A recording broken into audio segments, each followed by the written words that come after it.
A'udzubillahi minasyaitonirrajim. Bismillahirrahmanirrahim. Assalamualaikum warahmatullahi wabarakatuh. Alhamdulillah, alhamdulillahirabbil alamin, wassalatu wassalamu ala asyrafil anbiya'i wal mursalin wa ala alihi wa sahbihi ajma'in. Subhanaka la ilma lana illa ma 'allamtana innaka antal alimul hakim. Rabbi shrah li sadri wa yassir li amri wahlul 'uqdatam min lisani yafqahu qawli. Terima kasih saya ucapkan kepada tuan pengurusi acara yang bahagia, Tuan Imam, Imam 1, Imam 2, Tuan Bilal, barisan jawatankuasa surau. Ini kan tolan tak boleh dengar ni. Jawatankuasa surau At-Taqwa Pandan Indah,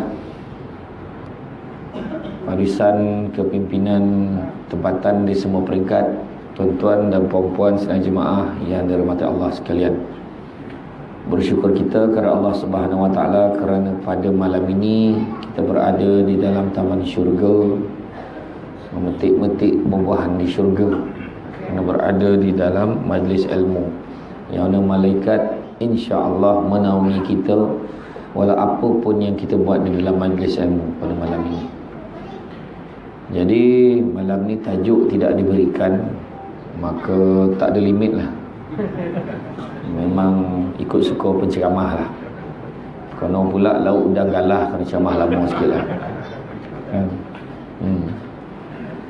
Jadi saya pun rasa seronok lah petang ni kan. Baru 2 hari lepas ke 3 hari lepas saya ceramah ke Ampang Jaya, Majlis Pembenaran Ampang Jaya. Jadi malam ni sini okey lah kan. Jadi malam ni kita semua melihat manusia pada hari ini, kita mempunyai satu krisis jiwa yang sangat keteruk.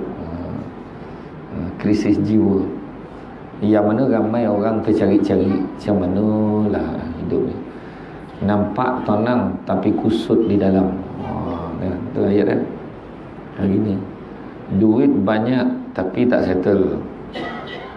Duit sikit makan banyak, ya kan? Macam malam ni, mana ada buat duit banyak?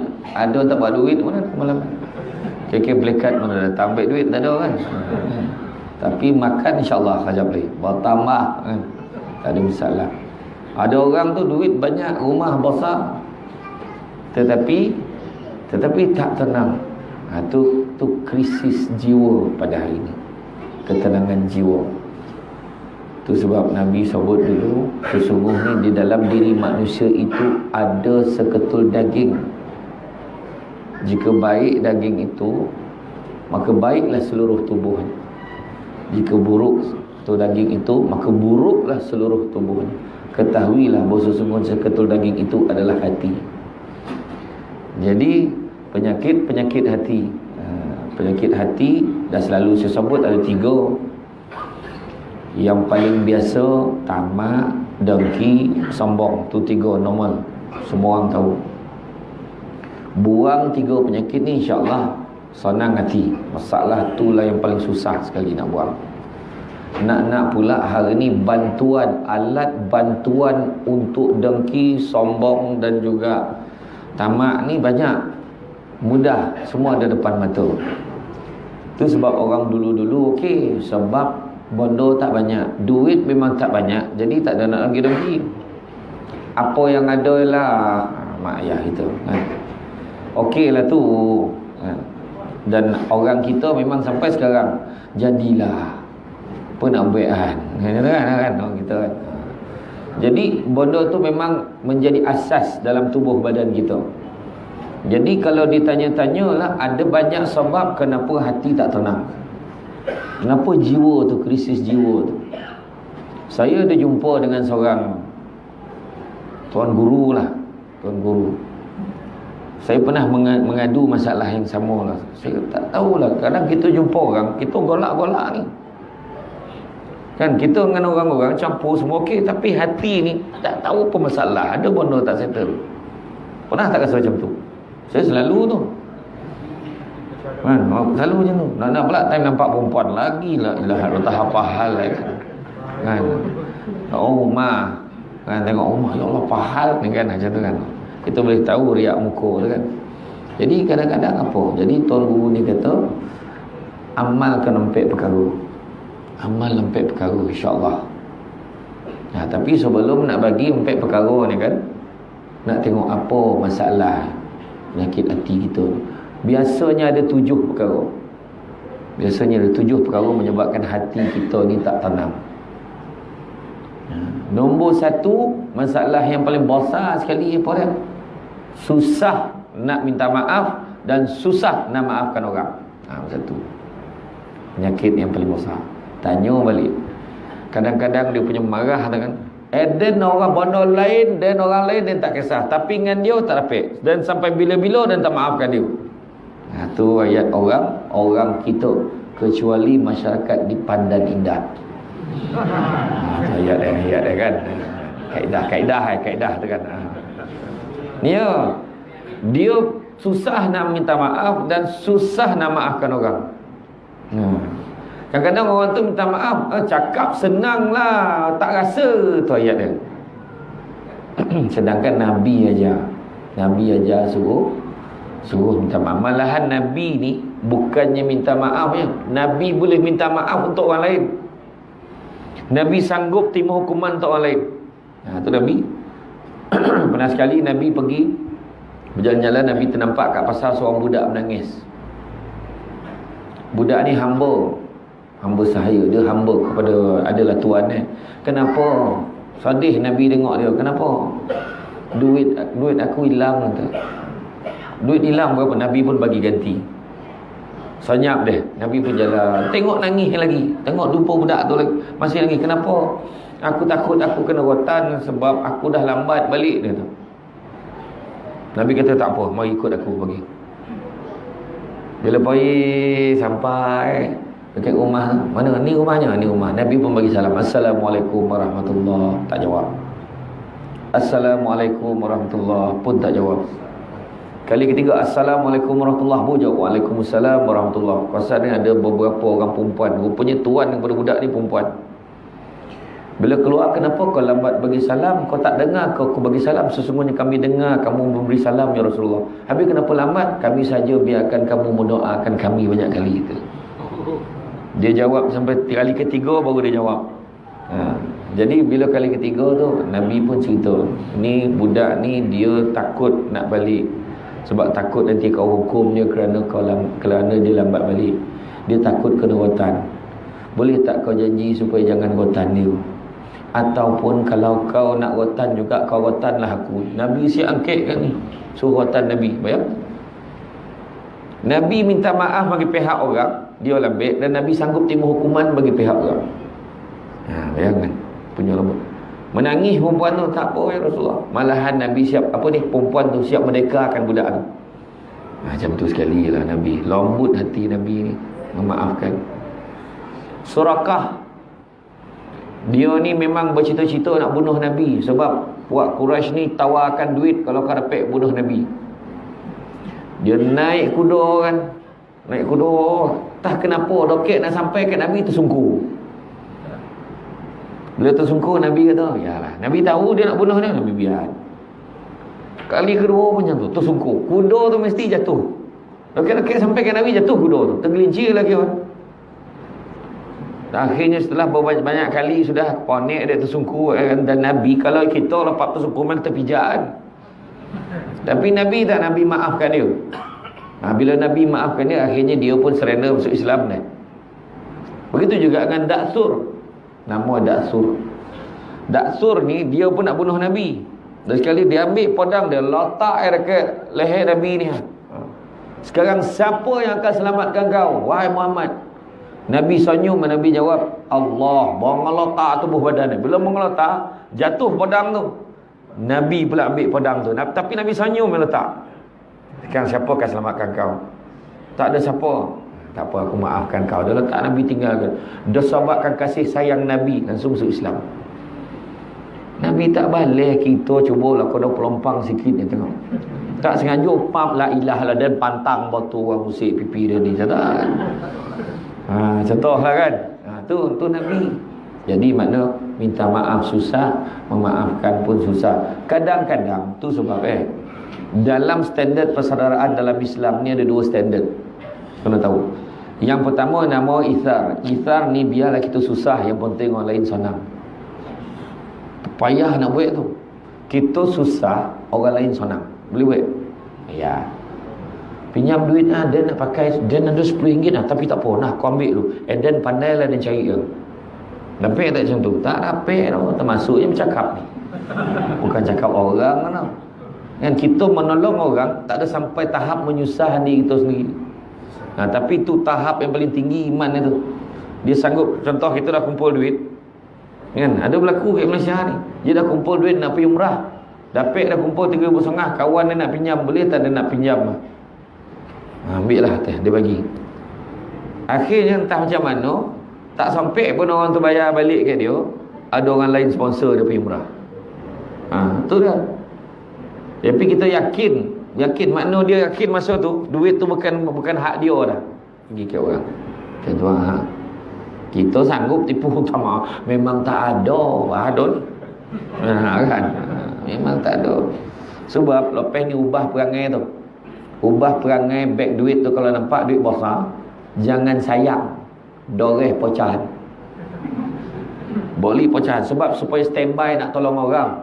Dalam hati tu kita niatnya dan pecah duit ni senang nak sedekah, nak tolong orang. Masa tu dah kira pahala dah, niat baik dah kira. Tu sebab Allah Ta'ala Maha Pengasih, Maha Penyayang. Kawan pun datang, kita dah pecah dah duit 10 susu 10. Kan? Tadi saya kata kita makan pecahan ada RM95. Waalaikumsalam. Aku minta tolong. Apa kau nak? Aku nak pakai duit. Berapa kau nak? Tak apa ganjat tu. Berapa kau nak? 100. Ambil. Tahu bagi RM10.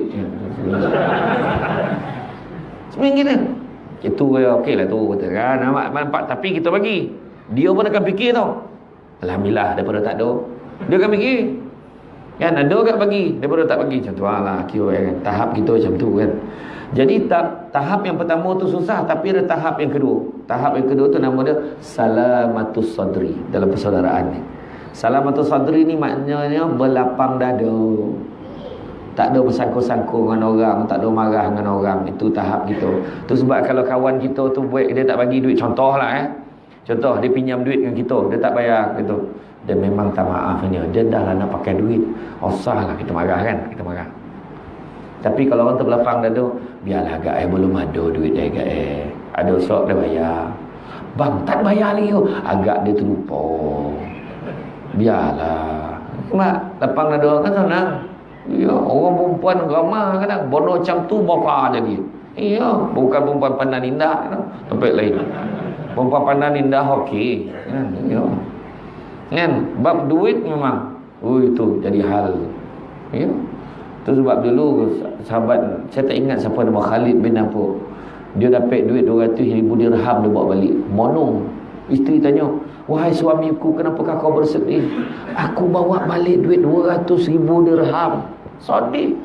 Kenapa? Aku tak tahu macam mana kita nak jawab dengan Allah nanti. Tanggungjawab atas duit ni. Mana kita belanjakan, mana kita nak belanjakan duit ni. Besok Allah Ta'ala bertanggungjawabkan setiap satu dirham yang kita belanjakan. Jangan risau wahai suamiku. Maka isteri dia panggil orang-orang miskin, anak-anak yatim, bagi semua sikit, bagi. Akhirnya habis, baru senyum lelaki. Nampak? Nak tunjukkan apa? Daripada zaman Nabi makin sahabat sampai zamannya, perempuan main peranan untuk settlekan hal duit ni. Nampak? Kalau duit banyak, tak tahu nak buat apa, jangan risau bang, tahulah saya belanja tahu kan. Contoh lah kan. Contoh. Jadi makna kata jangan lapang dada. Ya? Minta maaf dan juga memaafkan. Dan ayat yang kan selalu kita cakap, kau ni maafkanlah dia, sedangkan Nabi pun ampunkan umat. Kan kita selalu sebut. Dan ramai juga yang menjawab macam ni. Itu Nabi, dan bukan Nabi je. Kalau dengar kat Nabi, koci hati Nabi. Nabi buat baik, Nabi buat macam-macam, sampai keluar ayat, laqad kana lakum fi rasulillahi uswatul hasanah liman kana yarjullaha wal yawmal akhir wa zakarullaha katsiran. Sesungguhnya Rasulullah tu contoh ikutan terbaik. Kita sebut tadi tujuan kita biar dia maafkan sahabatnya sebab dia ni tujuannya baik. Tahu kan? Sebab Nabi tadi memang contoh ikutan terbaik. Kenapa tak nak ikut? Kenapa nak ikut yang tahu-tahu ke? Nak dengar kalau Dan jadi kau dan tak bagi can, kau jangan. Tu wakil setan. Setan ada wakil dalam masyarakat ni. Kau tak payah tau. Kau jangan, kau biar, kau jangan mengalah. Wah, dia lah cakap. Tu wakil-wakil dia tu. Tapi orang yang baik dengan cakap, sabarlah. Kau maafkanlah dia. Lagi senang jiwa kau. Iya. Kita maafkan dia. Dia minjam kita, dia tak bayar. Kan? Dia tak bayar. Yang tu ada kategori yang lain. Dia tak nak bayar, kita maafkan dia. Sudah yang tenang kita. Tak ada hal. Ada duit ada. Tak bayar sudah ada. Dia tu nampak kita nak lagi. Sebab dia tak tenang. Nampak tak? Macam tu lah. Hari ni adalah zaman ni orang yang memberi pinjam malu pada orang yang meminjam. Kita tak tahu macam mana nak minta ke orang yang pinjam dengan kita tu. Dia buat dek je. Yang paling best sekali, nak tanya apa? Bila kau nak bayar duit dia? Ada kau nak pinjam dengan kau? Tu tak tahan tu. Yang tu tak. Soalan tu yang paling biso tu. Masuk pinjam marin, kau main panjang karangan kan nak nyampai hujung nak meminjam tu. Bila kita cakap, tahu je, perangan pertama dah cakap, ada kau nak pinjam? Masa bila dia nak bayar dah? Tu ayat yang paling best. Tak apalah, kalau kau tak ingat, tak apalah. Dan ada simpan lah. CCTV Mahdan pun ada. Contoh kan. Tu yang pertama.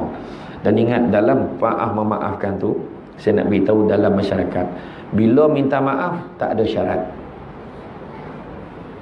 Minta maaf, nak berbaiklah, nak berdamai, tak ada syarat. Baiklah. Dan boleh maafkan dia dengan syarat. Tu memang tak nak baik tu. Saya cakap saya. Walaupun orang ikut syarat dia tu, tetap tak baik. Saya cakap saya. Sebab cerita lapang dada tadi. Dan minta maaf lah, dan kahwin dengan janda kau tu. Dan takkan maaf dia. Dan terasuh dia, terasuh. Marin yang kau pergi bercerai bini kau, apa? Kat Somban ada satu kes. Dia 10-11 tahun lepas, orang tua dia marah bini. Kau cubalah tak pasang baik nyamuk. Kau tak pasang baik nyamuk, jatuh talak. Dia kata tu. Bini cakap, yalah, lepas masak kan pasang lah. Lepas masak, konek, tololap, pagi sok bersoda. Jatuh tak talak? Jatuh. Kan? Tanya balik niat memang jatuh. Maksud kau tu bila? Malam ni lah. Malam tu jatuh. Laki 65 tahun, bini 60 tahun. Tak berbaloi betul. Pergi kat pejabat agama, ustaz tu tanya, apa kena corai ni cik? Itulah nak rujuk lah, apa sebab baik nyamuk. La ilaha illallah. Sebab tak kukuh langsung kan? Tak ada syarat. Lagi satu, kalau kita minta maaf, ikhlas. Contohlah kan, kita bergaduh dengan orang, kita minta maaf. Bila kita minta maaf dengan orang, saya minta maaf banyak ya, apa semua. Yalah, dia kata macam tu. Kalau orang tu tak maaf kan, kita ni dah settle. Dia dengan Allah Ta'ala tak settle.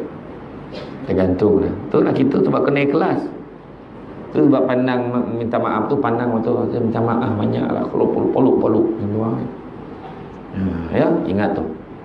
Tu sebab kan, 3 benda tu. Allah Ta'ala tekan tanya. Nikmat, amanah, ketiga silaturahim. Nikmat, tanya nikmat kita.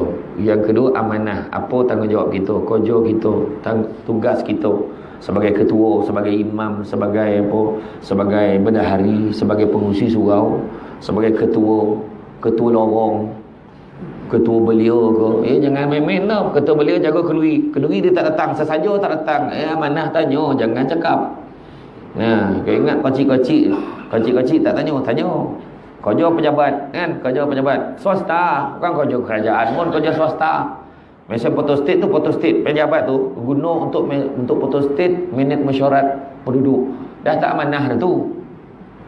Pen pejabat bawa balik rumah bagi anak pakai, tak amanah. Kocik-kocik macam tu pun tanya, ini kan pula jawatan menteri. Ya, saya kata memang iya jawatan tak kisahlah sebagai ketua semua tanya. Wakil rakyat tak kira lah dia pembangkang ko, dia kerajaan ko, semua tanya. Kan? Jangan main-main. Jangan risau, ni tahun ni, jangan risau. Dia heran tau. Dia heran. 2 minggu boleh hari-hari ada. Tapi tiba-tiba hilang 5 tahun. Ni dah musim Ni musim ya. 2 minggu kempen, hari-hari datang kampung, tak ada masalah. Lepas dah pegang jawatan 5 tahun huyung. Sibuk lah, jam-jamnya. Menyampah tengok Tapi ini saya merujuk pada pilihan raya di Afrika, bukan Malaysia. Okey ya. Jadi makna kata bila minta maaf tadi macam tu dia. Dan yang kedua tadi cerita tentang amanah. Yang ketiga silaturahim. Barang siapa yang memutuskan silaturahim, tergantung amalannya. Allah Ta'ala tak terima. Kita beramal banyak, tergantung kena hang, tak sampai teh. Tentulah kira jangan memutuskan silaturahim. Pernah sekali Nabi jalan, nampak sekumpulan orang duduk. Nabi kata, barang siapa yang memutuskan silaturahim, sila tinggalkan majlis ini. Bangun seorang pemuda, bangun tahu dia cari makcik sebab dia ingat dia pernah putuskan hubungan dengan makcik. Dia sadar Nabi rujuk kat dia. Lepas tu datang dia jumpa Nabi. Ya Rasulullah, aku dah pun minta maaf pada makcik aku dah berbaik dengan makcik aku. Nabi kata, kalau kamu memutuskan silaturahim, bala tu bukan jatuh kat kau ya, tapi seluruh kaum tu akan dapat. Macam tu. Tu sebab kita boleh nampak bila bergaduh sesama masyarakat, payah semua masyarakat tu. Bergaduh ketua contohlah ketua kampung dengan ketua lorong bergaduh. Contohlah kan, tak ngam ni, tak nyana. Pengurusi KRT ketua kampung contoh. Bergaduh, dua-dua kita baik dengan dia, kan payah nak jumpa dia, kau jumpa dia. Payah. Akhirnya seorang pilih ni, kejap ni dah tak ngam, ni tak ngam, pecah-pecah. Macam tu berlaku. Tu sebab sampai hari ni kita tak boleh nak tibai Yahudi tu. Yahudi tu secoet tak secoet. Tak ramai, sekelumit je, tak ramai orang ada. Tapi sebab apa dia kuat? Sebab dia bersatu. Orang kita ni tak ada dah. Boleh bergaduh benda-benda kecil pun boleh gaduh. Allahu Akbar. Ni kalau tak kena gaya kat surau pun boleh masuk air tu. Masuk air. Malam gang, lepas ni kan makan jamu bagi seorang sikit. Tukang masak yang beriau tang siang tadi, sudah mihun untuk dia tak ada. Dia beriau pada siang tadi. Mampulah dan tak nak tolong ni dah kata. Tapi buku-buku dia punya tak ada. Bayangkan. Tapi sini taklah, tempat lain. Tapi bukan mihun dengan malam ni kan? Bukan jadi orang tahu. Tu kan itu. Kan sompek katanya tu kan. Ya, jadi makna kata dia maafkanlah macam tu. Jadi silaturahim nak kena jaga. Susah. Bila pun semua orang susah. Tu sebetul Nabi sebut tu satu kaum tu kena. Nabi ni bila cakap, benda tu kadang tak nampak masa tu. Zaman kita nampak. Mana tak? Macam jiran lah. Sahabat tanya, ya Rasulullah, siapa jiran kita? Nabi kata, 40 kiri, 40 kanan, 40 depan, 40 belakang, 40 atas, 40 bawah. Monung sahabat. Kiri kanan faham, depan belakang faham, atas bawah tu. Macam mana dia pandang atas? Macam mana tu Rasulullah? Kau ikut je lah. Rupa zaman kita baru jumpa. Rumah flat, apartmen. Makna bila sebut 40 kiri, 40 kanan, 40 depan, 40 belakang, 40 atas, 40 bawah, kita kena baik dengan 40 kiri, kanan, depan, belakang tu. Kalau tak boleh baik dengan jiran atas, bawah, pindah. Itu kita siapa duduk atas pun tak tahu. Mencurah mengamaki hamun celaka betul orang atas ni. Kena pun tidak kan. Tengok. Faham tak? Tu sebab persatuan penduduk tu selalu dibuat majlis. Baik majlis turun sebab kita kena baik dengan semua. Kan macam ni. Tu sebab surau ni tak ada masalah. Sebab setiap kali ceramah memang macam ni ramai. Okey tu. Kan semangat imam kan. Mana tak semangat? Subuh macam ni punya ramai. Hui kan. Cara golak tu tak ada harapan. Kan dia pun pandang Yoko tu kan. Dia pun sampai boleh tanya Yoko. Contohlah kan. Jadi tak apa. Maknanya cerita tadi silaturahim. Memaafkan satu dengan yang lain. Itu satu. Nombor 2, kenapa hati kita tak tenang? Yang kedua adalah disebabkan oleh, nak ingat balik. Jangan terlupa tu. Yang kedua adalah disebabkan oleh kita kurang menjaga solat. Solat tak jaga. Kenapa tak jaga solat? Sedangkan solat itu tiang agama. Itu sebab saya selalu cakap, perjuangan Nabi salah satu yang paling utama adalah mentauhidkan Allah. Bila tanya bab mentauhidkan Allah ni, ya tak kita mentauhidkan Allah? Ya tak. Saya tanya, betul ke kita mentauhidkan Allah? Memang. Tapi kalau dirujuk kepada fakta kes, macam tak mentauhidkan Allah. Allahu Akbar, Allahu Akbar. Azan maghrib, 7 hari mencintaimu. Biar aku jadi penunggu. Abang Bomber, I love you. Suri hatiku Mr. Pilot. Tak adalah. Tapi pada pukul 7 itulah drama Melayu mula bersiaran. Dan berapa ramai baru-baru ni keluar fakta, 7.2 juta rakyat Malaysia menyaksikan, mengikuti drama 7 hari mencintaimu dengan bangganya. Tanpa sadar 7.2 juta itulah lekor time maghrib. Itu sebab saya suruh tu tukar waktu tukar waktu pukul 6 pukul 7. Selalu saya cakap, lekor nak drama tak habis-habis. Setan akan kacau kita time tu lah. Ya. Dalam khutbah terakhir Nabi kata syaitan dah lama berputus asa dalam untuk menyesatkan kamu dalam perkara-perkara besar. Dia takkan suruh kita keluar agama pun, tapi dia tak pernah berputus asa untuk menyesatkan kamu dalam perkara-perkara kecil. Macam tu lah. Allahu Akbar. Dah maghrib lah. Tak apa dah, sompek lagi. Syaitan tu bisik, sompek lagi. Tak pun waktu iklan kan kau semayang kata. Time iklan dia pun semayang. Setan pun bisik, tak dah habis iklan. Tak dah habis iklan. Itu macam cowboy semayang kan. Dah mula. Itu masalah ni. Solat nak kena jaga. Solat yang paling kritikal dalam keluarga Islam di Malaysia. Solat yang paling kritikal, maksudnya yang selalu tinggal lah, subuh isyak.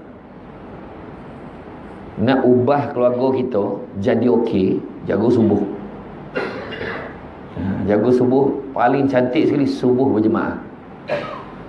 Jangan semayang orang perempuan jaga mak atau perangai orang perempuan. Bang, bangun bang. Biasa dia kojut laki tu, dia dah selesai semayang, dia nyosai tongkuk dia dulu. Jangan kojut, bang bangun bang, kita semayang sama. Tak confident lah. Jangan nak tahu kita confident. Pergi belajar. Orang lelaki kena jadi imam kat rumah. Subuh pun subuh lah. Ajak anak-anak sekali. Biar barulah kita bayangkan, tak tonang hati kita pergi kerja. Logo tu pergi kerja ini. Nampak tak pagi tadi semua semayang subuh dengan anak-anak dan semua subuh tu. Macam tu lah. Lepas tu anak kita pula, ya Allah, komplain, abah semayang subuh tak semangat. Mana nak semangat? Masuk bilik air, kumur-kumur ambil wuduk tu jadi imam. Allahu Akbar. Bismillahirrahmanirrahim. Alhamdulillah Rabbil Alamin. Waladdallin. Tiba-tiba dah waladdallin. Ayo, dia skip lah kan? Sebab dia ngantuk.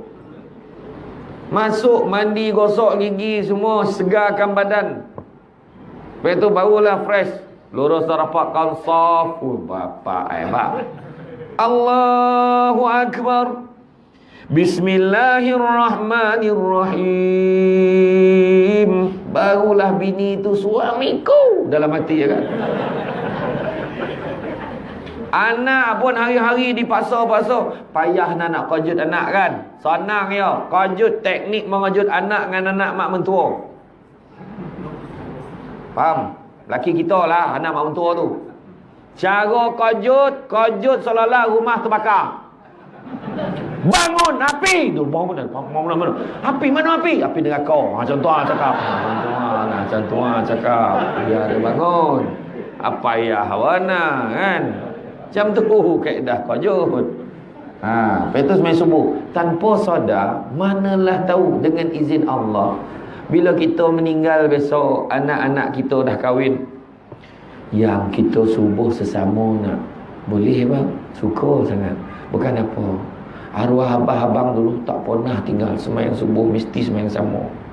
Abah selalu cakap, nak selamat hidup jangan tinggal subuh jemaah. Ya yang dapat saham gitu dalam kubur. Dia anak ikut. Kita bagi anak kita ilmu tau, benda yang untuk diikut. Kadang benda sikit dia tanya, mak kalau baca tahiyat kan macam masa bila nak angkat jari tu mak? Mana sekocik dia. Wah senang ya, asyhadu alla ilaha illallah. Oh, lepas tu dia sampailah kat orang lain. Dia belajar tu daripada kita, dia percaya yang apa kita buat tu setiap kali dia buat sebab dia ingat apa kita ajar, apa pahala. Mak. Tapi kan tengok ada acik sebelah tu masa sembahyang tu caca-caca ni jari caca-caca ni. Tu kau tanyalah dia apa sebab tak dapat nak jawab tu dah. Caca-caca ni dia siap suluh caca-caca ni tunjukkan. Jangan ada orang dia ikut mana imam duduk tu. Macam ni ada imam sini lah, imam seorang kan ada. Macam-macam orang ni kan. Tapi kita ajar anak, jangan ajar benda tak elok. Kan abah marin mana joget lambat tak pergi cerita kan anak kan. Anak pula makna boleh lah pergi joget lambat ni, nampak. Kita yang bagi saham secara tak sengaja, saham akhirat, saham yang tak elok. Nampak jaga solat ni tiang agama. Nabi sendiri kalau kita tengok apa pun Nabi sebut solat. Khutbah terakhir Nabi pun Nabi sebut sembahlah Allah, dirikanlah solat 5 waktu. Bayangkan Nabi dah minta banyak kali masa Isra Mi'raj. Nabi 9 kali naik turun minta diskaun dengan Allah Ta'ala waktu semayang. Daripada berapa waktu? 50 waktu naik turun 9 kali naik turun, akhirnya tinggal 5. Itu pun Nabi Musa kata, kau naiklah, tak terbuat umat kau dah. Malu dah aku. Malu. Biarlah 5 lah. Bersaksilah wahai Muhammad, 5 waktu ni pun boleh umat kau nak buat. Itu ada yang cakap tu, Nabi patut kena naik sekali lagi je. Itu akal tak nak semayang tu, kau hajar betul. Nombor telefon nak berbual dengan Allah, nak berkomunikasi dengan Allah, 2 empek, 3 empek. Jangan lupa nombor tu. Kalau empek, 3 empek tak sampai. Kan? Pek je. Tak sampai. Zuhur asar sebab pergi kerja, malu dengan orang dia pergi semayang. Empek ada pek tak sampai tu. Macam pergi haji lah, pergi umrah. Saya nak tanya. Kan? Kita pergi umrah kan? Okey. Kalau tak cukup syarat kena apa? Hadam kan. Kalau tak cukup rukun tak sah kan, batal kan. Cuba baca sikit rukun Islam. Kalau tak semayang, macam mana nak cakap kau Islam? Senang yang bahasa satu. Macam tu tak kulan berani mengaku Islam, semayang tidak. Kan? Dia lagi torok period daripada perempuan. Kadang ada perempuan tu banyak poning tengok lelaki lah, bocor kan, bodoh kan. Sian betul tengok lelaki dia. Tak apa jenis pakai pad pun tak tahu. Dia 1 tahun period kan. Tak tangga-tangga. Kan ilah tahu betul kan. Jaga. Tu cerita tiang agama tu solat nak kena jaga. Yang ketiga, pucuk hati tak tenang bayar. Kadang-kadang makan benda haram tanpa sedar. Yang sedar tu tahu. Rasuah tahu. Benda tu minum arak tahu. Judi tahu. Tapi contoh kadang-kadang benda yang subahat ni, benda yang nipih-nipih ni. Contoh pergi kerja. Kalau dia kau makan rezeki haram ni. Pula dan kerja makan gaji bulan-bulan masa bila dan makan gaji haram. Tak ada duit haram. Tak sedar. Pergi kerja gaji sama, tapi kerja beza-beza. Orang tu kerja daripada pagi sampai petang. Kau minum terdarah sampai petang. Minum. Pagi sampai pejabat kadang-kadang tengok handphone lu. Ada tak dalam senarai tugas tak masuk handphone tu? Siap tulis dah WhatsApp time kerja. Hai, sunyi je grup hari ni. Apa kerja kau? Dalam grup WhatsApp beria berbalih-balih time kerja. Masuk ke dalam senarai tugas tak masuk. Orang dulu-dulu masa mula-mula pakai handphone, pergi kerja off handphone, simpan dalam laci. Nak telefon kita hal emergency saja. Telefon main office. Siapa cakap boleh telefon time kerja? Contoh kan. Tak sadar. Itu sebab termasuk yang cakapnya. Bayangkanlah saya ceramah, Assalamualaikum. Jadi pada hari ni pap saya balik WhatsApp. Jap Lepas tu ceramah balik. Pokoknya ceramah ambil balik WhatsApp je kan. Contoh. Kan. Lepas tu pergi minum. Weh, 29 nak minum ke mana? Minum. Saya minum kan. Dia memang ada halakah grup minum itu. Ketua bergantung pada siapa buat kereta. Tu ketua. Hari ni tak ada dah. Kita kerja kat Pandan Indah. Syek-syek minum kat sini. Tukar tempat lain. Mana nak minum ni? Kita minum kat Seremban. Mak Seremban minum. Pergi minum 1 jam balik. Sampai pejabat jumpa lah orang kampung. Ya Allah, kau kerja sini ke? Dah lama ke sini? Dah lama dah. Minum ni 15 lepas minum. Yang ada lah kau tarik minum lagi. Tengah hari jemput budak balik sekolah. Belum kerja ni dah. Kau jemput budak balik sekolah. Balik. Kedua tak balik dah. Kau dekat ketiga masuk pejabat. Orang tak tanya tahu betul jam Pandan Indah ni. Masa bila tak jam Pandan Indah ni? Dia time subuh dengan apa yang tak jam ni? Kan? Lepas tu minum potang nak lagi. Minum baru masuk. Dan poning ni ponik. Jam teruk. Jom minum. Minum lagi. Sampai pukul 4. Pukul 4 sampai kat meja baru nak start kerja. Wih, dah pukul 4. Ya Allah, tak terasa betul kerja. Memanglah. Tiba-tiba dah pukul 4 dia kata. Dah mood nak balik. Nampak? Lepas tu kita boleh cakap rezeki kita halal. Nampak tak? Tu sebab tu sebab tu sebab tu malam Mufti Negeri Sembilan Ustaz Nur Azamir beritahu, persoalan nak kita tanya pada hari ini adalah bagaimanakah nak menghalalkan rezeki yang kita makan. Tengok balik senarai tugas kita. Baiknya. Duit yang bukan tu klaim lagi. Kan? Klaim benda yang tak ada. Asal mileage kau lebih tinggi daripada dia. Wahapi tompek yang sama. Kemudian tak tahu jalan dan pusing roundabout tu 3 kali. Contoh kan. Ada seorang staff saya dulu masa saya kerja kat Seremban. Dia break overtime. Dia dah nak pension. 2 tahun terakhir dia break overtime setiap hari pukul 10 sampai pukul 10 malam. Saya tanya dia, wah Cik Aziz, overtime setiap malam pukul 10 malam. Banyaklah duit overtime ni. Tak tuan. Saya 2 tahun ni memang saya overtime sampai pukul 10 malam dan saya tak claim dia. Kenapa pula? Takut-takut dulu ada yang terlebih terkurang. Mana biarlah. Mungkin saya boleh bayar dengan cara ni dia tu. Lagi satu tompek kerja ni lah. Saya dulu dapat buat loan dengan bank. Saya dapat buat ni membesarkan anak saya masuk universiti. Saya dapat beli rumah. Saya dapat ni. Inilah tempat kerja saya. Itulah cara saya balik. Mudah-mudahan Allah Ta'ala terimalah cara saya balik ni. Dia kan tu. Sampai 10 malam. Melainkan ada hal yang boleh tak baik overtime. Bayangkan. Setiap hari tu. Tak claim. Oi, saya kata handa tu. Bos pun tak dapat baik macam tu. Tu yang rezeki yang haram tu. Kena jaga. Itu sebab dulu Ibrahim Adham pernah didatangi oleh seorang lelaki. Dia kata, wahai Ibrahim Adham, aku nak buat maksiat. Aku tak boleh tinggal maksiat. Macam mana? Maka Ibrahim Adham kata, boleh. Kalau kau nak tahu buat maksiat, boleh dengan syarat kau boleh jawab 5 soalan ni, kau buatlah maksiat. Macam mana cara? Pertama kau cari tompek yang mana Allah Ta'ala tak nampak kau. Mana datang semua nampak.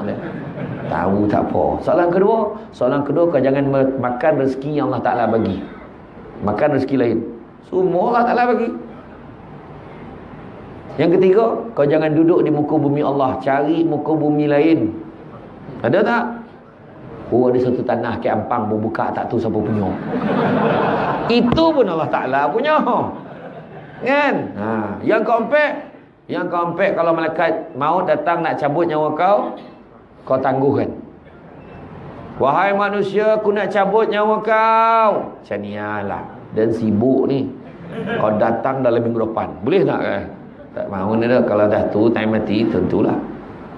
Dan kemudian yang kelima, tatkala malaikat nak masukkan kau ke dalam neraka, kau tangguhkan. Bagi aku hidup dulu, aku nak ibadah dulu. Lepas ni baru kau tentukan aku masuk syurga ke neraka. Akhirnya jangankan 5, 1 pun tak boleh jawab. Kan? 1 pun tak boleh jawab. Tu dia. Tu yang kedua. Yang ketiga dah kan. Empek lah kau. Empek ke 3? Tak. Maksud saya tadi, hati tak tenang tadi. Keempat ni 4. Orang yang catit kena tanya. Kau dah lah tak mencatit. Saya tu khabar. Pek 5. Tak, dia bukan apa. Sangka baik lah. Sangka baik. Dia yang zaman Nabi makin. Ada seorang yang hafal kata-kata Nabi ni. Ayat Nabi. Tahu hafal. Simpan dalam kepala. Nama Abu Hurairah. Ni kira geng-geng Abu Hurairah lah kira orang. Enggak lah. Cuba tanya orang mengangur. Yang pertama tadi, ulang balik. Yang pertama tadi, sebab susah nak maafkan orang. Yang kedua, sebab dia tak jaga solat. Yang ketiga, sebab makan benda yang haram. Okey, yang keempat adalah daripada aspek hutang. Hutang tadi saya sebut tadi. Hutang tak bayar, rasa tak tenang. Hutang ni bukan duit itu sebenarnya. Macam-macam hutang. Dan janji dan akan pastikan kau baik dengan dia. Contohlah kan. Itu hutang tu. Walaupun bukan bentuk sifat duit. Memang tak tenang jiwa orang mukmin sekiranya dia berhutang. Bila sebut tentang hutang ni kan, sebut tentang hutang, ada 2 kategori. Ada orang tu kategori tak boleh bayar, memang tak boleh bayar. Dan ada satu kategori lagi sengaja tak nak bayar. Elakkan jadi kategori yang sengaja tak nak bayar. Sebab barang siapa yang tak nak bayar, dia akan dihimpunkan akhirat kelak di kalangan pencuri. Orang yang pencuri perompak ni, dia duduk dalam kategori tu ke akhirat itu sebabnya. Jangan kita. Sebab apa? Bila kita berhutang, ada kalanya kita sebenarnya tanpa sadar kita mengambil hak orang lain. Hari ni berapa ramai orang minjam duit tapi tak bayar, saja tak nak bayar. Ada. Budak yang pergi belajar tu, minjam duit apa semua. Yang kesian tak saya marah tu bukan sebab pinjam tu tak nak bayar, kesian kat penyamin. Kan? Berapa ramai pensyarah saya tu nak pergi luar negara tak lepas, padahal dia jaminan orang. Jaminkan anak saudara, jaminkan anak buah. Sudah yang anak buah belajar luar negara, bukan yang tak bayar, tak balik Malaysia pun. Duit melampuh. Macam mana nak tenang? Dia tu pun tak tenang, kita pun tak tenang. Kan? Tapi tengok hutang lah. Abang makin dah janji, kalau dia laki tak ada, abang kan bela dia. Jadi sekarang macam mana kata kau? Ni nampak kata kan. Lain macam hutang tak dengar kau macam malam tadi tu kira hutang tu hutang cakap deh. Tak ada. Abang banyak hutang, apalah hutang janda sampai sebilo tak tanya saya pun tiba-tiba nak bela janda tu pula. Kau ni, kita kena sayang janda-janda ni. Kan contohlah kan. Jadi makna kata kita sebut tentang hutang, duit. Benda tu pun boleh menyebabkan hati kita tidak tenang. Seterusnya yang menyebabkan hati kita tidak tenang adalah disebabkan, jangan ingat balik. Seolah-olah terlupa lah sekarang ni, tak faham aja. Yang kelima dah kan.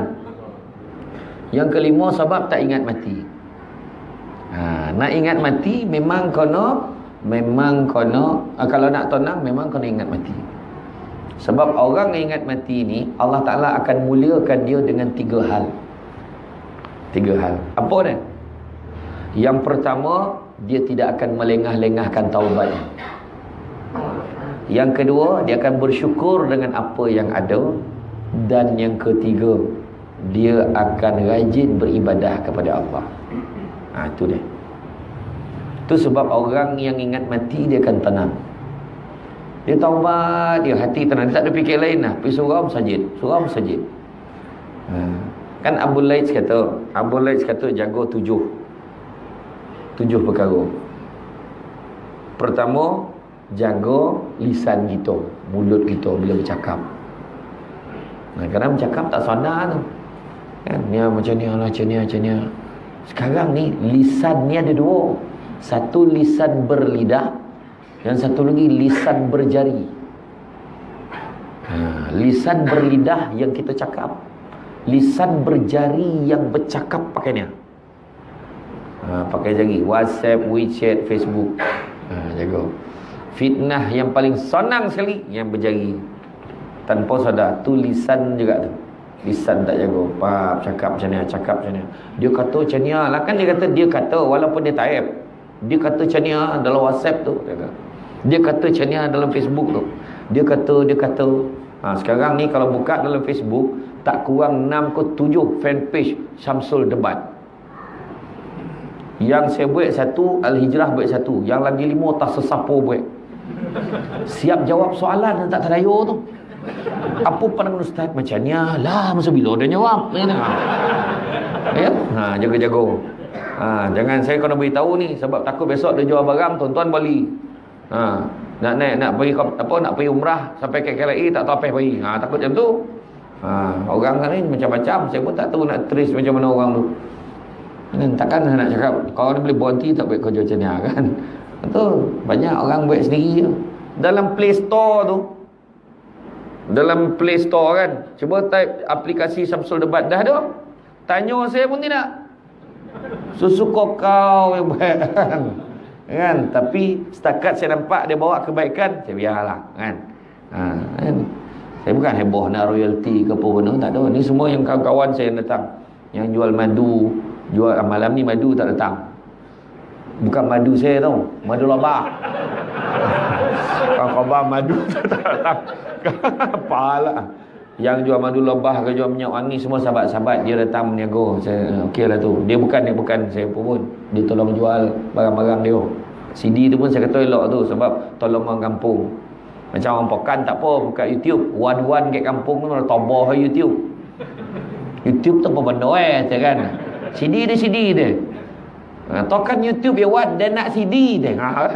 Dia lagi CD. Dapat dia tengok Syamsul Debat.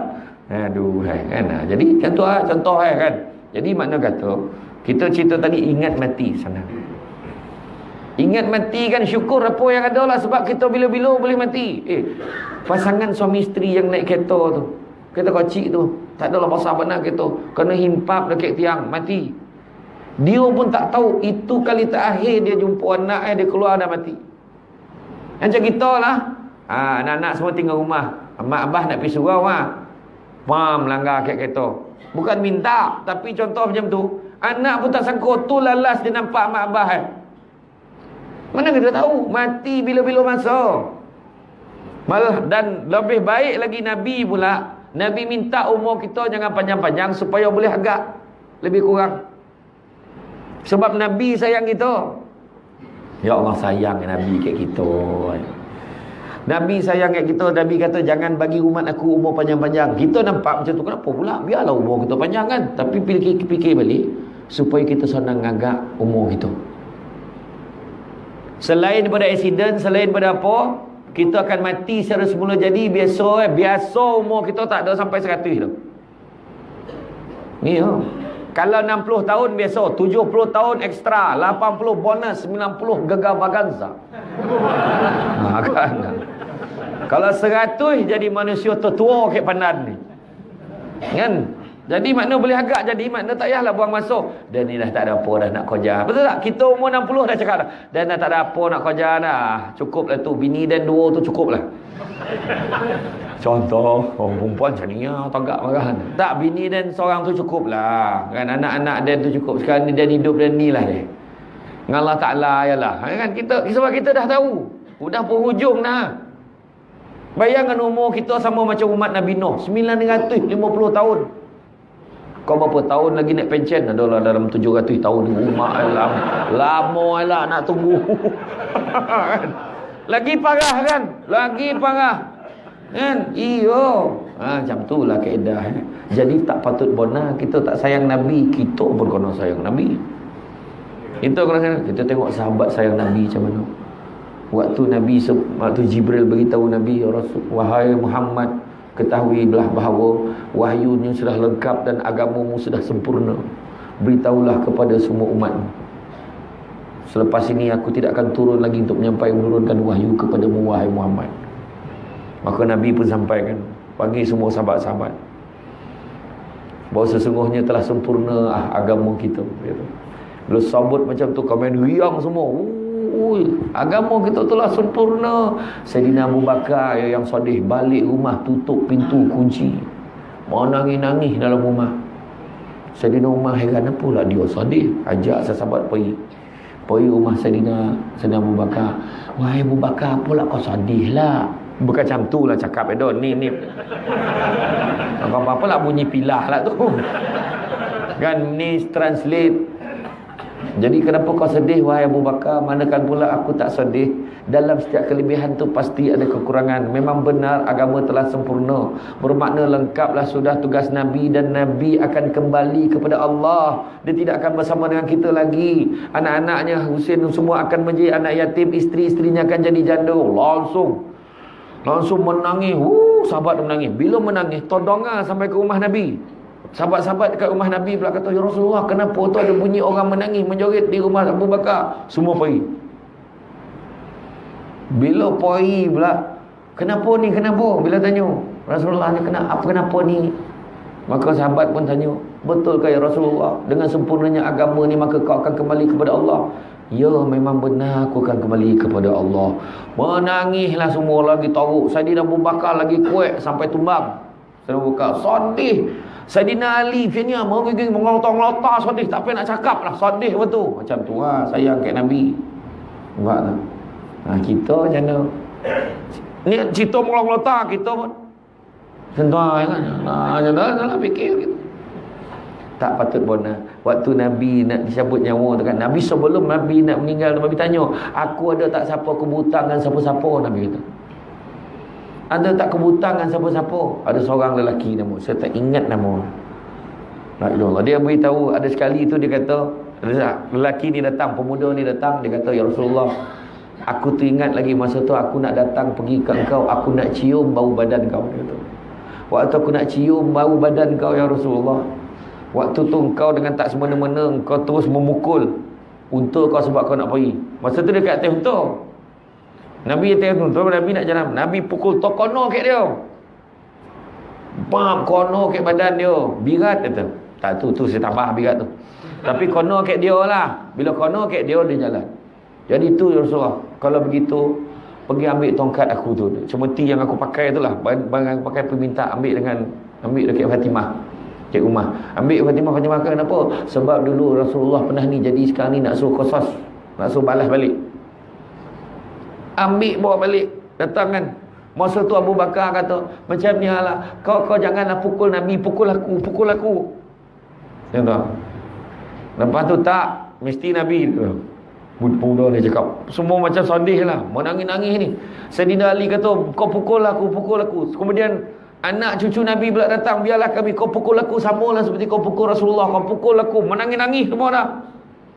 Lepas itu Rasulullah tak, Rasulullah kata biar dia pukul aku. Rasulullah dah angkat dah baju Rasulullah, menangis-nangis semua, tak dapat nak cakap lah, sedih.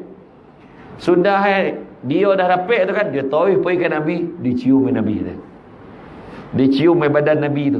Bila cium badan Nabi tu, dia kata, aku sebenarnya bukan nak balas pun, aku nak cium kau daripada dulu. Tu yang sebenarnya aku nak. Lepas tu Nabi kata, bersaksilah siapa nak masuk syurga, tengok dia hutan.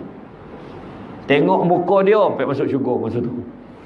Bila Nabi sebut, semua orang pun, semua peluk dia, cium dia masa tu. Nak tunjukkan kasih sayang pada Nabi kita macam mana.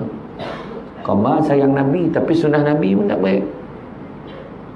Sunnah Nabi, apa yang paling senang pun tak nak buat.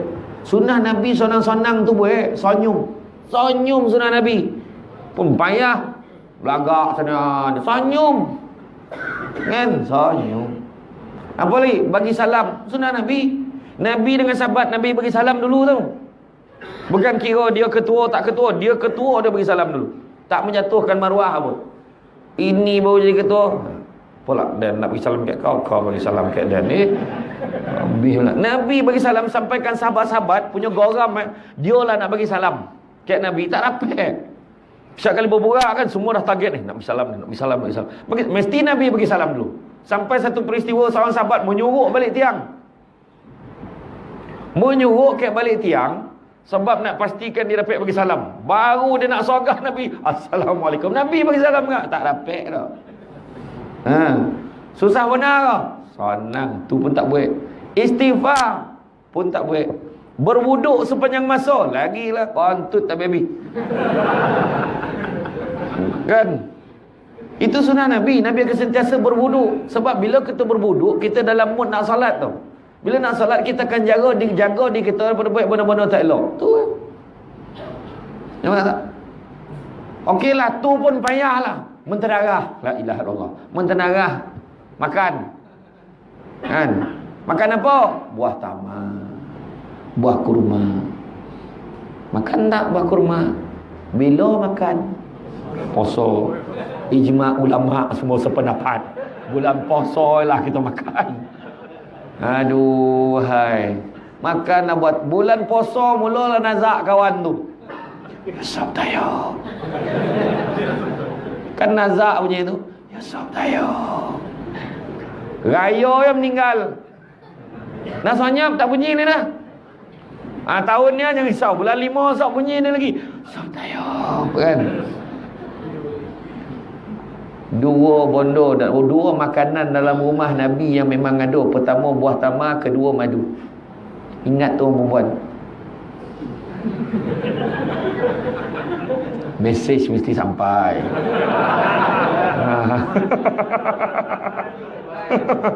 Madu loba. Orang perempuan biar torang cakap tu. Maknanya buah tamar dengan madu. Buah tamar ni paling senang tu. Jangan dongang lah. Saya marah kan budak-budak. Ada budak-budak sekarang dia boleh cakap tu. Tak biasalah makan buah kurma ni. Orang tengok ni. Siapa salah tu? Mak ayah tak biasa dia. Suruh ni makan buah tamar. Lepas tu pagi raya ada yang cakap tu. Weh, makan buah tamar. Memanglah zaman Nabi marin mana ada lamang. La ilaha illallah. Nabi sebut apa? Barang siapa yang meremehkan sunnahku, haram baginya syafaatku masuk syurga besar. Jangan meremehkan sunnah Nabi. Buatlah walaupun sikit. Nabi punya sayang gitu. Nabi bagi syarat paling ringan. Faman ahya bisunnati faqad ahabbani. Barang siapa hidupkan satu sunnah aku, maka dia sayangkan aku. Nabi tak cakap semua tau. Barang siapa hidupkan semua sunnah aku, satu sunnah aku pun sayangkan aku. Itu dia. Tanda cinta Allah, cinta Al-Quran. Tanda cinta Allah dan Al-Quran adalah cinta Rasul. Tanda cinta Rasul adalah cinta sunnah. Tanda cinta sunnah adalah cinta akhirat. Tanda cinta akhirat adalah benci dunia, melainkan mengambil dunia sekadaran untuk dijadikan bekal akhirat besok. Maksudnya apa? Contoh, kereta besar dunia, tapi bawa pergi surau, pergi masjid, ada faedah. Rumah besar dunia, tapi dalam rumah tu kita makmurkan sebagai tempat perlindungan untuk mengaji, untuk semayang. Ingat, dunia bukan tompek tinggal, tapi tompek meninggal. Faham? Macam Bangla lah, Bangla datang Malaysia, dia makan sikit dia membubu nasi tu membukit. Lepas tu dia ambil kuah kari tu macam tu lah makan. Sap baru RM1 lebih. Duit banyak, bawa kapuk simpan, kirim. Kek Bangla dia manusia paling kaya sekali, Kek Bangla tu. Bila dia balik rumah besar, makna dia susah kat sini, senang kat sana. Biarlah dia jalan pimpin tangan pun. Sesama jantan kan. Wah, dia kan. Biarlah dia baju bolang-bolang pun. Kau cakap lah.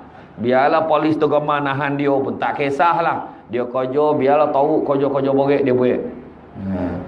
Tapi mak nak tunjukkan apa? Kerja teruk-teruk dah ada menunggu dia kat Bangla, senang dia. Macam kita lah. Bila kita mengajar dunia, kumpul duit banyak, rumah besar, kereta besar, bini besar, semua besar. Compek tu kan.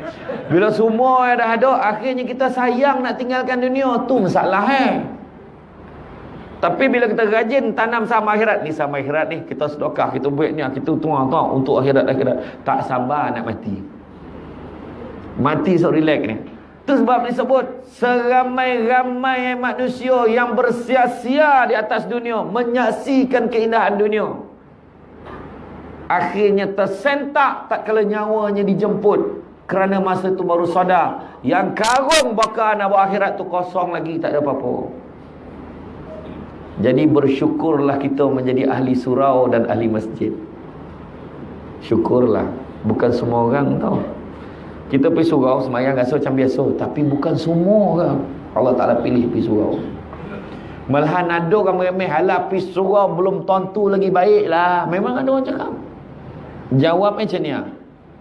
Presiden Alumni Debat Malaysia menjawab macam ni.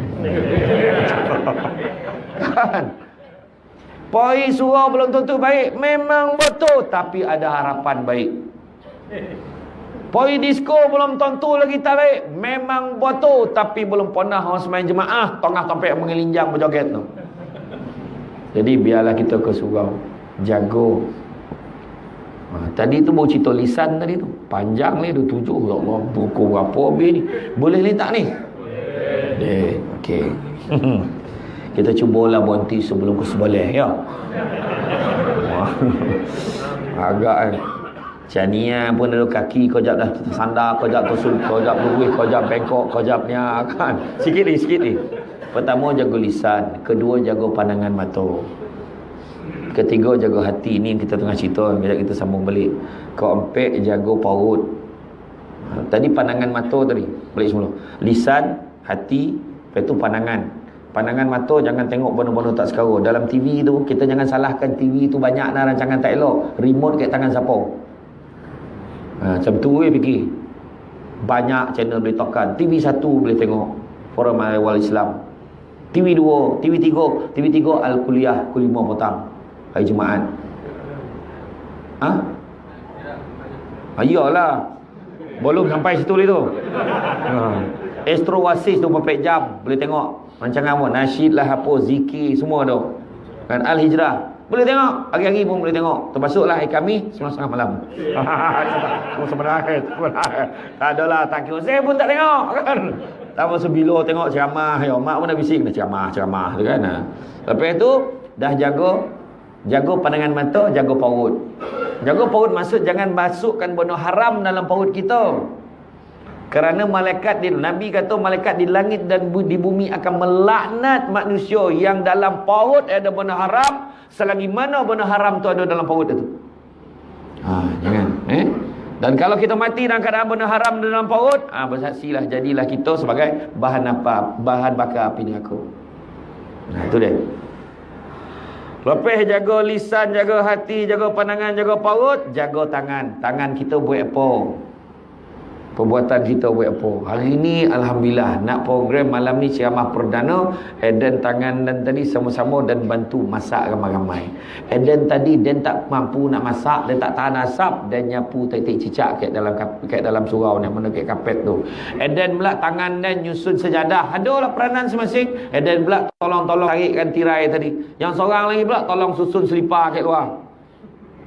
Susun selipar adik-adik ni, mana yang kecil-kecil ni, kalau tak ada kerja adik kan, kau nampak selipar tu, kau susun selipar tu semua ngadap keluar. Biar orang tua keluar. Yang pertama senang, sarung tulis keluar. Yang kedua, Nabi pun memang susun selipar Nabi arah keluar. Jangan perasan yang susun selipar keluar ni Jepun kan. Nabi dengan Jepun siapa lahir dulu?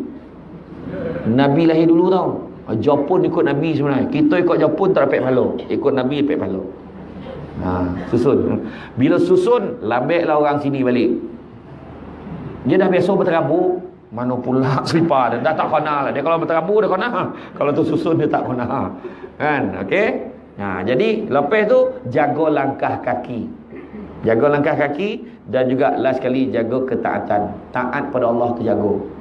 Dapat nikmat, dapat pergi surau, dapat pergi masjid, jaga elok-elok. Bila saya sebut langkah tadi, tu tadi cerita tadi. Jadi ingat mati langkah kaki kita ke mana? Ke surau. Kan? Setiap waktu pergi je ke surau, lazim ke surau. Sebab mati bila-bila masa. Bayangkanlah dalam perjalanan. Bang Mat kau meninggal, la ilallah ya kau. Dia meninggal masa bila? Tak masa tu dalam perjalanan pergi surau. Kan elok cerita itu. Dia meninggal kat surau. Ya Allah, kat surau meninggal. Ya Allah, untung Dia meninggal dalam perjalanan balik tang surau, ada sakit perut. Jadilah sakit perut balik, tapi daripada surau. Okeylah. Makna tampek yang baik. Dia meninggal on the way dengan kawan dia pergi urut. Kan tak elok cerita tu. Kan? Jadi itu seterusnya. Okey. Kita balik semula kepada hati tadi. Tadi mati dah cerita. Kenapa hati tak tenang? Yang seterusnya adalah sudah lama meninggalkan Al-Quran. Al-Quran ni kena baca. Baca tu pula mungkin surau dah boleh dah buat. Macam siapa grup pencen ramai ni, grup pencen sini ni. Lepas zuhur semain jemaah tu kan, lepas zuhur duduk ramai-ramai, seorang jadi ketua. Baca Bismillahirrahmanirrahim. Yang ketua tu dengan nama Allah yang Maha Pemurah lagi Maha Penyayang. Baca tafsir. Alhamdulillahirabbil alamin. Ramai-ramai baca. Segala puji bagi Allah Tuhan sekalian alam. Sampai waladdallin amin. Selesai satu muka surat. Besok pagi zuhur sambung lagi. Kan? Lepas asar sambung lagi. Sebab dah masuk kita bukan hanya baca Al-Quran, tapi kita juga tazakkur, ingat apa yang ada dalam Quran, tafakkur fikir isi kandungan Quran, dan juga tadabbur buat apa yang disuruh di dalam Al-Quran tu. Kan? Sebab ikutkan dulu zaman Nabi dulu, Quran bila wahyu turun, Nabi sampai ke sahabat-sahabat tu ingat tu hamal. Lepas tu beritahu kat orang lain pun macam tu. Tu ingat tu amal.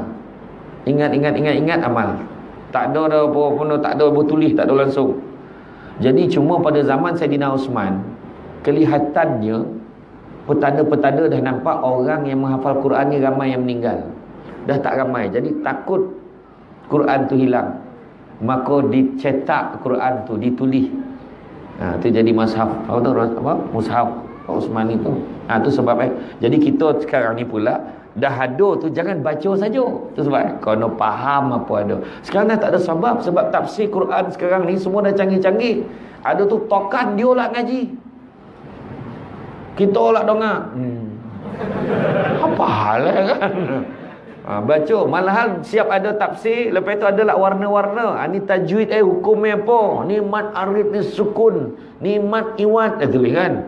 Lepas tu ada pula dia ada lah color lain, sebab turun ayat ni. Ada kisah di sebalik semua ada. Jadilah tak ada sebab lah. Kita tak nak baca, tak nak faham Quran ni. Al-Quran ni memang tengok pun dapat pahala. Ya. Empat perkara yang mana kita tengok dapat pahala. Belum buat lagi, tengok dapat pahala. Pertama, tengok mak ayah. Tengok ibu bapa, tengok muka mak ayah kita pun dapat pahala. Apatah lagi kita buat baik dengan dia. Mulalah tu. Lepas ni telefon anak. Kau nak pahala tidak? Kalau nak kau balik okey. Macam tu lah puasan. Kau tengok muka mak kau ni, dapat pahala kau tu. Tengok. Macam tu lah. Tengok mak ayah. Kedua, tengok pasangan. Suami tengok isteri dengan kasih sayang dapat pahala. Isteri memandang suami dengan kasih sayang pun dapat pahala. Yang pastinya tengok isteri sendiri. Kau tengok bini orang dapat dosa. Kan jangan pukul rata pula. Dia pun bini orang tak dapat pahala dah, ya. Kemudian ketiga, tengok Kaabah. Tengok Kaabah pun dapat pahala. Buka TV, tiba-tiba nampak orang tawaf, tersandar kita tengok. Ya Allah, bilalah dia dapat pergi sana. Contohlah kan, kita tengok. Dapat pahala tengok Kaabah. Apatah lagi kita pergi Mekah. Beribadah pula kat sana. Kumpullah duit. Siapa yang kena tipu, mana tu ada sesaudara pesan kat sesaudara kita yang kena tipu itu, yang dah bayar RM3,900 itu. Sabar banyak-banyak, tu ujian Allah ya. Allah Ta'ala dah tulis kita tak lepas ni. Tu je. Manusia tu penyebab tu biar dia lah. Dia menipu tu biar kesak dia dengan Allah Ta'ala. Maafkan. Kan cerita tadi? Maafkan dia. Allah Ta'ala akan bagi, insyaAllah. Bagi ganti insyaAllah. Sabar banyak-banyak. Sabar. Kita jangan nak gaduh dengan orang. Sabar banyak-banyak. Tu yang ketiga Kaabah. Dan yang keempat apa? Tengok apa? Tengok Quran. Tengok Quran pun dapat pahala. Apatah lagi kita membacanya. Sebut tentang tadi, tentang sabar tadi kan. Cuba tengok Saidina Abu Bakar. Ada satu ketika tu Nabi datang jumpa Saidina Abu Bakar. Berbual ni. Berbual dengan Saidina Abu Bakar. Tengah berbual datang seorang Arab Badui. Dia maki Saidina Abu Bakar. Pumpang dia bagi. Tung dia bagi dekat Saidina Abu Bakar. Bila dia bantai, dia balun Saidina Abu Bakar ni. Saidina Abu Bakar pandang dia. Berhenti dia jap. Tapi Abu Bakar sambung balik berbual dengan Nabi. Baik tak tahulah. Nabi senyum main tengok dia. Nabi senyum tengok Saidina Abu Bakar. Senyum main Nabi. Arab Badui tu disambung maki tu. Tuntang. Saidina Abu Bakar pandang sekali lagi. Dia pandang, lepas tu dia pandang orang yang maki dia tu. Pandang. Lepas tu dia sambung berbual lagi dengan Nabi. Nabi lagi senyum dekat Saidina Abu Bakar. Kali ketiga dia maki, kali ni Saidina Abu Bakar bangun, dia tak tahan. Dia bangun, dia sebut segala binatang yang ada dalam kebun dia semua sebut dia. Memangnya jam tu lah riwayat tu, makna binatang-binatang yang ada dalam kebun Saidina Abu Bakar, daripada kambing sampai unta, semua sebut dia. Nak maki orang tu lah. Bila maki tu, Nabi bangun tanpa bagi salam, Nabi tinggalkan Saidina Abu Bakar balik rumah. Saidina Abu Bakar masa tu dia pergi kerja. Ni nak beritahu, suruh ingat orang pandan, kau nak ingat ni cerita. Bila Saidina Abu Bakar kerja Nabi, ya Rasulullah, maafkan aku, beritahu aku apa salah aku. Kau cakaplah apa salah aku, jangan biarkan aku terus bingung, kau cakaplah. Nabi kata, sesungguhnya waktu kau kali pertama dimaki hamun oleh dia dan kau sabar, bila kau sabar, malaikat berduyun-duyun datang ke topi kau mendoakan kau.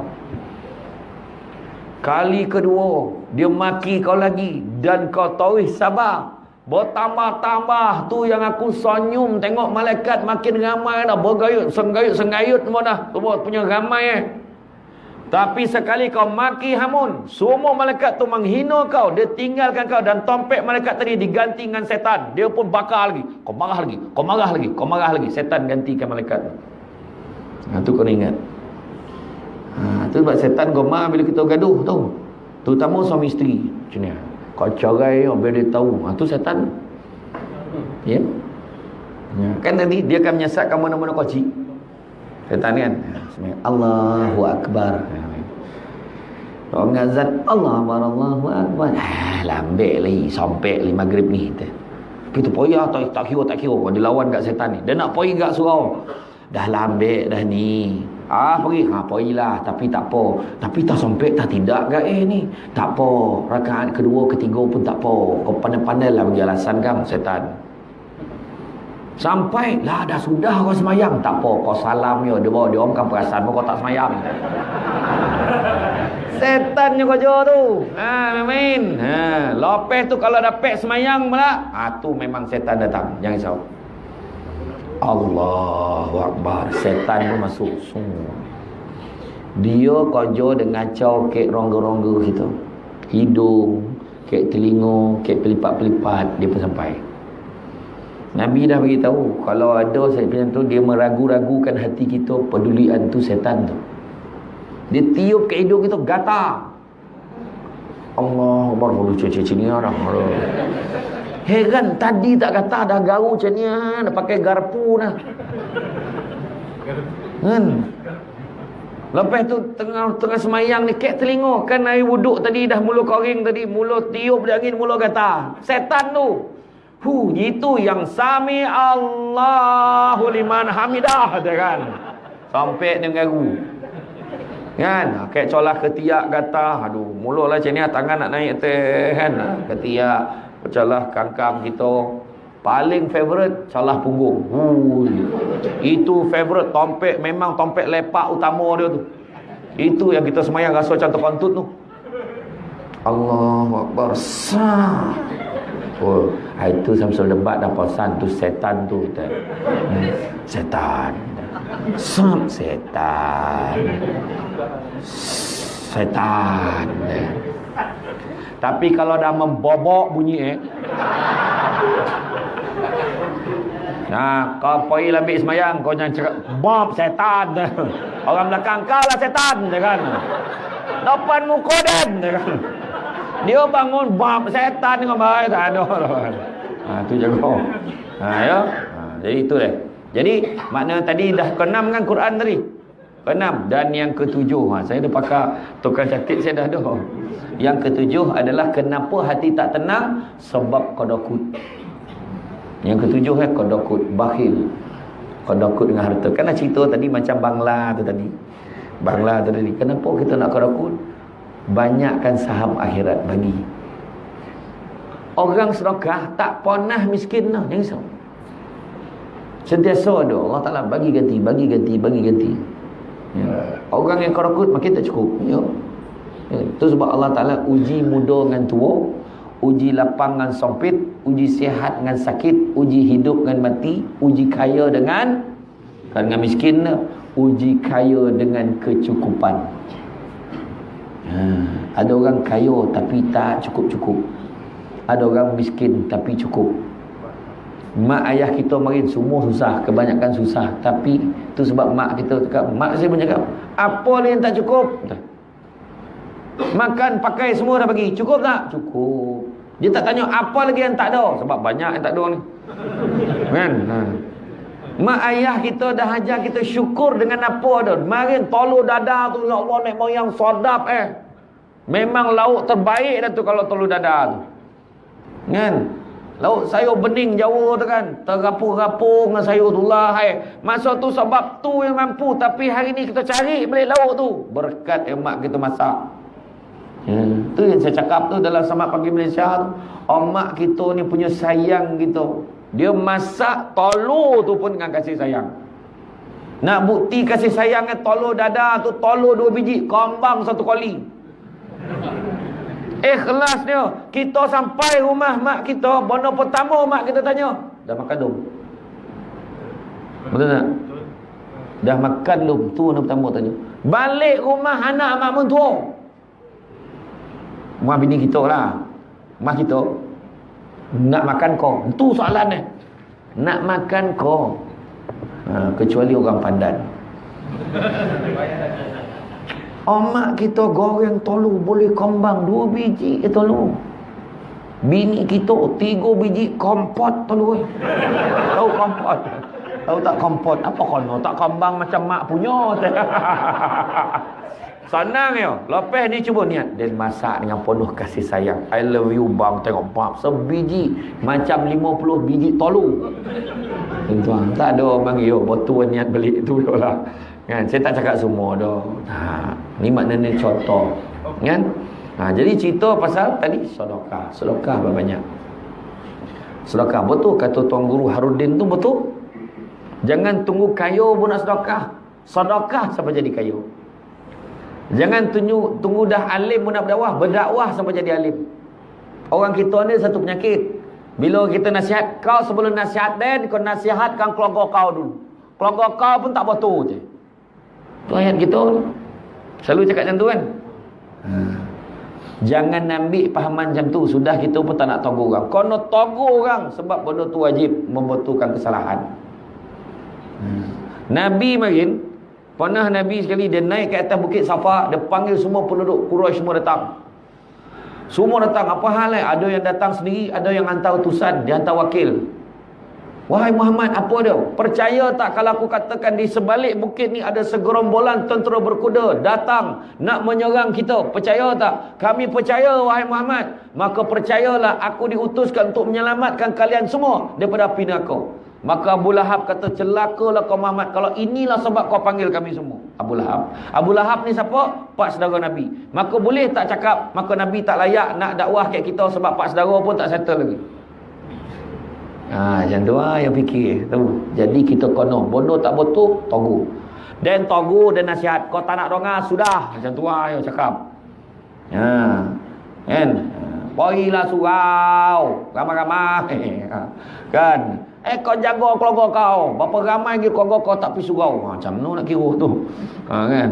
Tak ada. Kita baik dakwah ni sampaikan dia. Jangan risau pula. Sedekah banyak. Nabi sedekah yang terbaik. Sedekah ni tak semestinya duit. Kasih duit. Sedekah ni mungkin contoh. Dan ni tak ada bodoh dan boleh bagi. Macam lah. Saya dengar penceramah gomah masak lemak cili api. Gue bosan kau lah omong puan. Jadi saya masak satu lauk je. Dia pun bagi, mam, ni yang mana ya mam? Bagi kat penceramah tau. Salah satu lauk malamnya. Ya, imam pun tak boleh usik lauk ni dah. Contoh imam pun tak boleh usik lauk tu. Contohlah kan. Jadi tu pun satu bentuk sedekah kan. Masak lauk. Kalau kita tengok dengan jiran-jiran kita, kita boleh sedekah baik-baik dengan jiran kita. Jiran ni ada jiran 3 hak, jiran 2 hak, jiran 1 hak. Tahu tak? Tahu ke tak? Dah tak pernah dengar lagi. Okey. Jiran 3 hak, dia beragama Islam dan bersaudara dengan kita, dia talian darah dengan kita. Jadi dia ada 3 hak.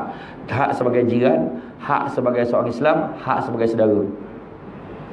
Jiran Islam tapi bukan saudara, ada 2 hak. Hak sebagai jiran, hak sebagai seorang Islam. Yang ketiga, dia bukan Islam tapi duduk kat kawasan kejiranan kita, dia ada hak sebagai jiran. Kalau kita baik kenduri, boleh ajak dia, tak ada masalah. Datang tau, oh ya kah, tapi saya ada ceramah, buat ceramah sikit. Ya kah, siapa ceramah? Samsul Debat saya datang. Contoh dia kata, contoh lah. Contoh, mana tahu dalam dia datang dia dengar, suka dia dengar ceramah kan. Masuk di Islam, mana tahu. Dekat Simpang Renggam ada seorang YB Cina tu.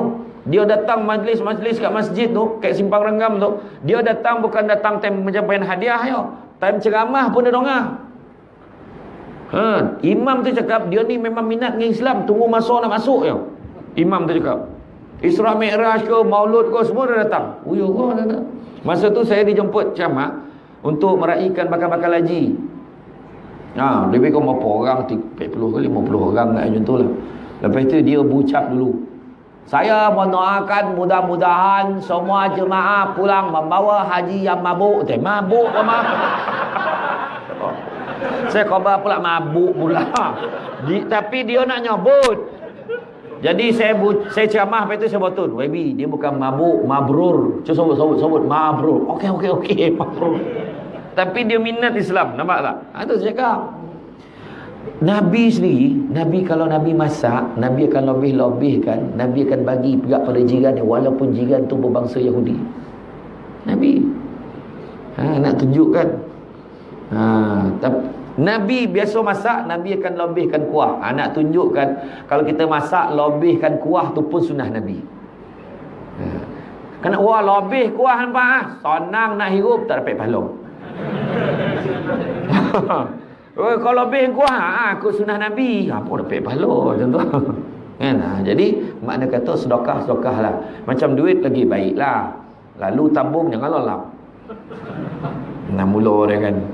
Senyum sedekah tu kek manusia, bukan kek tabung, faham? Lalu tabung sap masuk. Itulah senyum berbanyak. Lepas tu satu lagi sedekah 50 sen je. Kau ni sedekah 50 sen je, biarlah 50 sen. Yang penting ikhlas. Tu tak tahan tu. Iyalah, tapi 20 tahun kau sedekah macam 50 sen ni. Manalah Bilal tahulah. Ya kelangkung bunyi. Orang lain sedekah senyap sampai kena kelangkung, pada kelangkung. Kau tahulah 50 sen. Kan? Bukan apa, sedekah ni satu lagi sedekah tangan kanan bagi tangan kiri jangan tahu. Maksudnya jangan sebut lidah.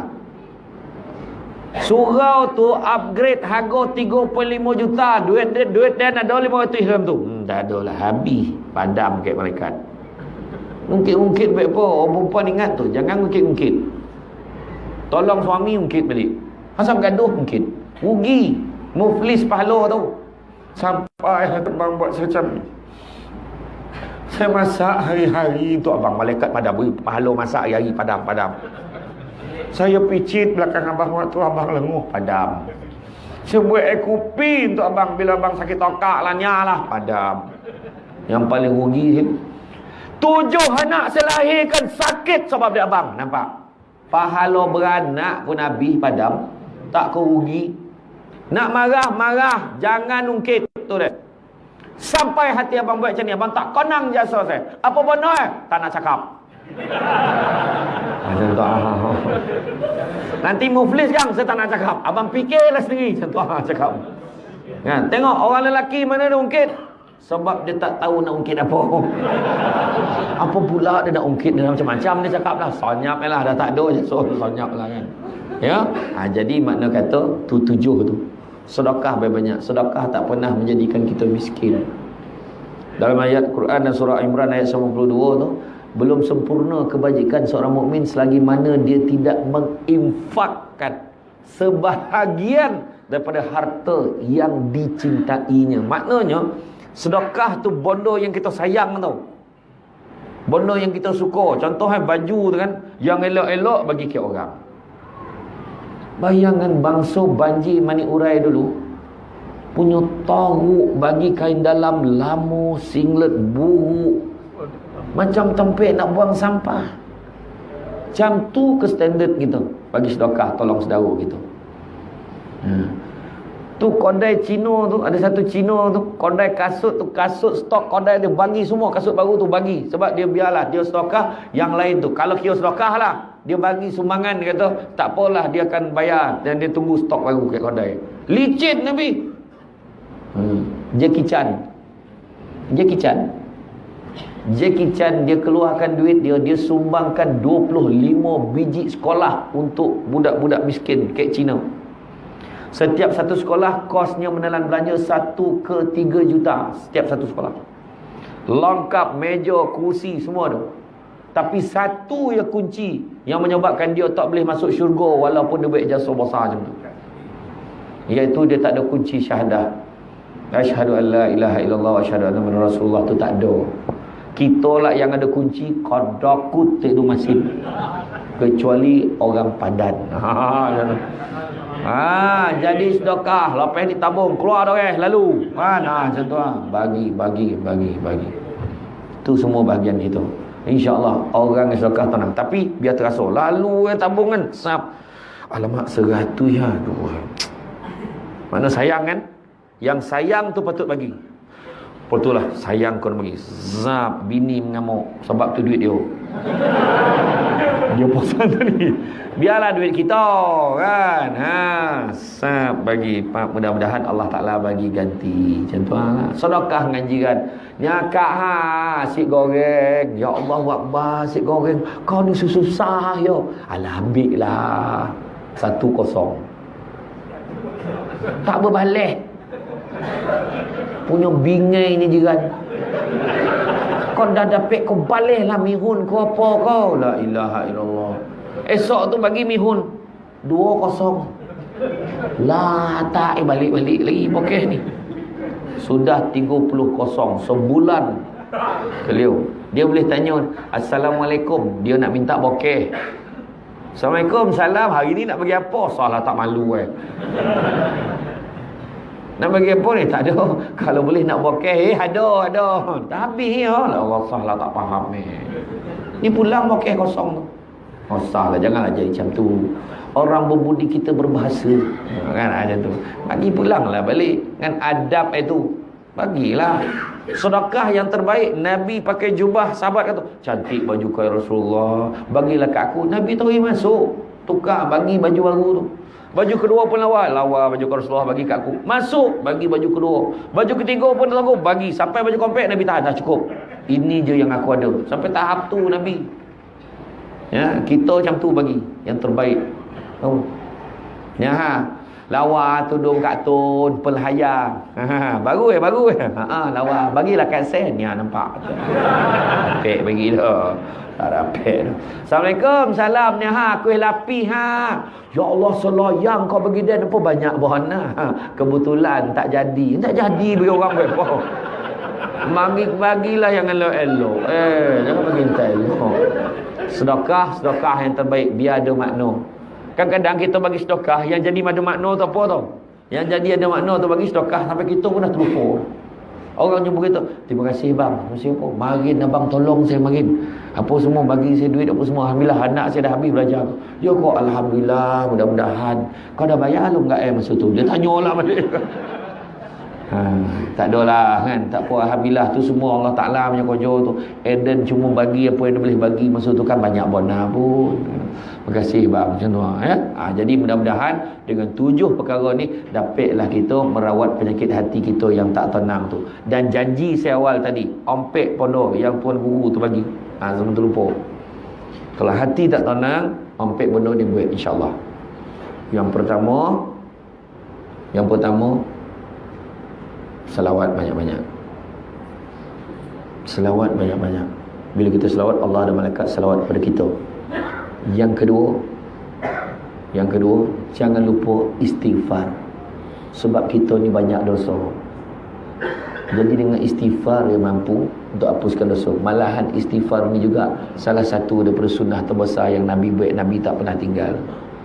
Istighfar. Kelebihan istighfar ni ramai yang tak tahu macam pahala amalan kita. Kan pahala amalan kita apa ni dalam kitab amalan kita ada dosa-dosa kan. Bila setiap satu istighfar tu dia akan padam satu dosa. Satu istighfar padam satu dosa. Jadi kalau kita buat banyak, Katalah dosa ada 50. Contoh ni, contoh 50 dosa. Kita istighfar tu 100.